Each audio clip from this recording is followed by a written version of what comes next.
In March 1936, one of the worst floods in American history turned parts of the Ohio River Valley into a giant inland sea.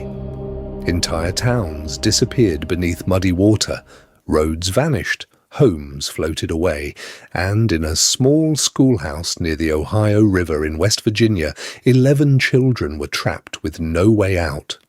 The water was rising fast, about 1 foot every hour, and their only escape route, a bridge. But by March 18th, that bridge was gone, swept away, destroyed. For 20 miles in either direction, there was no other crossing. The children were stranded, and time was running out. On the opposite bank stood 40 coal miners who had just finished a brutal shift underground. They watched helplessly as the floodwaters surged between them and the schoolhouse. No rescue boats, no helicopters, no long ropes, no emergency teams. Just 40 exhausted miners and a river that looked more like a monster than water. The current was raging at nearly 30 miles per hour. One wrong move meant certain death. Then the miners' foreman, a man named Dale Murphy, looked down, not at the river, not at the school, at his boots. Heavy, steel-toe, mining boots, built to survive coal mines, built to survive anything. And suddenly, he had an idea so crazy that it sounded impossible. "Boots," he said. The men stared. Then they understood. Without hesitation, they began unlacing them, one boot after another, size 9, size 10, size 13. Every miner gave up the boots protecting his feet.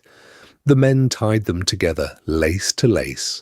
When laces weren't enough, they ripped out boot tongues, punched holes through leather, and tied them again.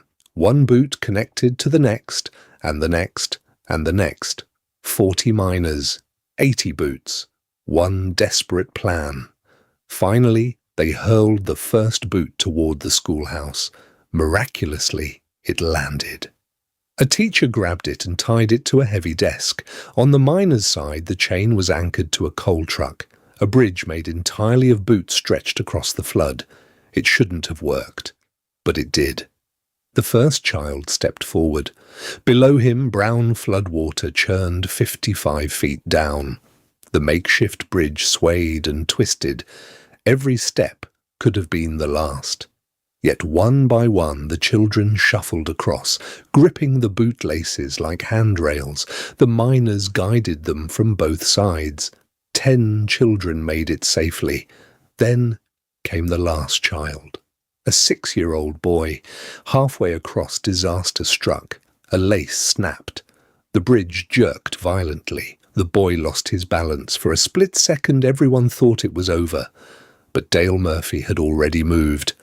Before anyone could react, he dove into the freezing floodwaters. The river slammed into him like a freight train. He caught the boy. With one arm around the child and the other gripping the failing line, Dale fought the current until the miners pulled them both to safety. The rescue was complete. All 11 children survived. And then, almost as if it had been waiting, the bridge gave up. 22 minutes after it was built, the entire chain of boots broke apart and disappeared downstream. Over the next month, 71 of the 80 boots were recovered miles away, but Dale's crew kept the ones they got back, not as souvenirs, as reminders. They said they never walked the same way again. They walked softer. Because sometimes the strongest bridge isn't made of steel. It's made of ordinary people willing to give up everything to save a life. If stories like this deserve to be remembered, subscribe to Fast Track Discoveries and uncover more forgotten moments from America's incredible past.